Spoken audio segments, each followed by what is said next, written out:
All right, we'll see if we can hang on to that. 5:03. Breaking now, a wrong-way driver causes a semi crash on 465. We're told that semi was carrying explosives, too. CBS 4 Charlene Cristobal is at that scene right now. Charlene? Good morning. Police tell me that SUV driver actually got onto the interstate from Brookville Road and ended up going north in the southbound lanes. They say that she didn't even realize she was going the wrong direction in that construction area until it was too late, and she ended up hitting that semi. Police say that she hit the semi kind of where the truck and the trailer meet, and her airbags actually deployed in that crash. Now, they don't suspect that drugs or alcohol were involved in this, and the truck driver had no injuries. But since those airbags deployed in that SUV, they decided to send her to the hospital just to get her checked out, but it doesn't look like any major injuries that she had. Now, we were told that the truck did have explosives on board. IFD checked that out, and they said that the load was stable, but we're working to figure out right now how many explosives were in that truck at the time of the crash. But again, load is stable. So as soon as we learn that information, we'll be sure to let you know on air and online. For now, reporting on the east side, Charlene Cristobal, CBS 4 News. Also breaking right now, a man is dead after a domestic incident at a Carmel apartment complex. So we now know multiple people called 911. It was around 2 o'clock this morning. One caller told police there was a gun involved. When police got there, that's when they say they found a man dead. Right now, it is not clear if he shot himself or if this was an accident. We're getting really no information on that. Police are questioning the woman involved, and they tell us she was involved in another domestic incident at the same apartment complex just 2 weeks ago. Our Kobe Thielen is there on the scene working to get more information about these two incidents, and he's going to have a live update ahead at 5:30. Developing now at 5:04, we are learning more about the man who police say opened fire at a Chicago Veterans Hospital. He had the gun out, so he shot when he was outside like 8 times. We now know that man is from Indianapolis. Jessica Hayes is joining us now in the newsroom with what else we've learned. Hey, Jess. Angela, good morning. Well, Bernard Harvey appeared in federal court yesterday. He's back in court on Friday. Police say the gun he used was stolen from an Indiana gun store in late July, so that's just within the last few weeks. His last known address was Indianapolis, but he did spend quite a bit of time in Chicago.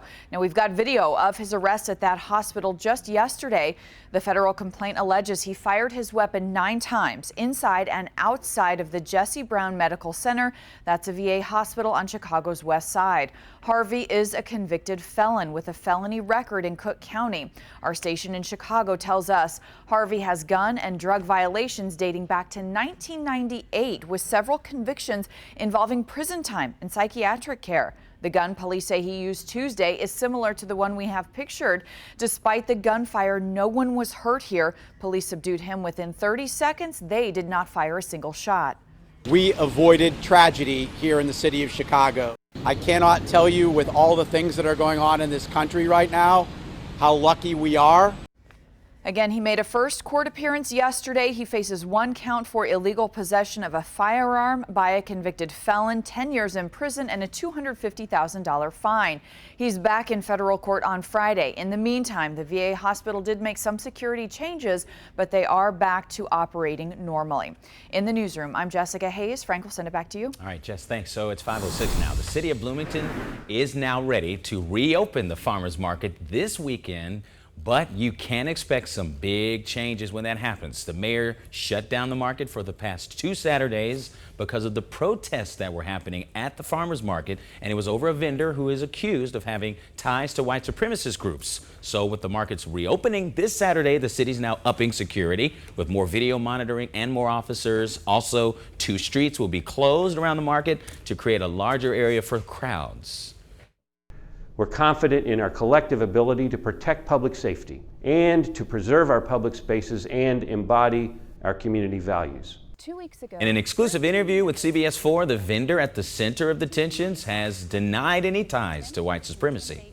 In our Colts Blue Zone this morning, Colts general manager Chris Ballard revealed Tuesday that franchise quarterback Andrew Luck is dealing with yet another injury. This is separate now from the calf sprain that he's been mending since March. Ballard says Luck is also dealing with an ankle injury and that it could keep him out for the entire preseason. Not the news that Colts fans wanted to hear.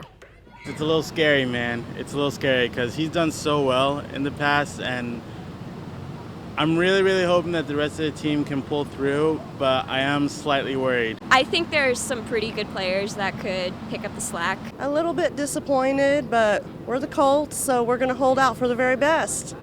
Yeah, we got to be optimistic here, right? Ballard made one thing clear. Luck's current situation is nothing compared to his injuries a few years ago. We're going to be hearing from Ballard a little later in the morning.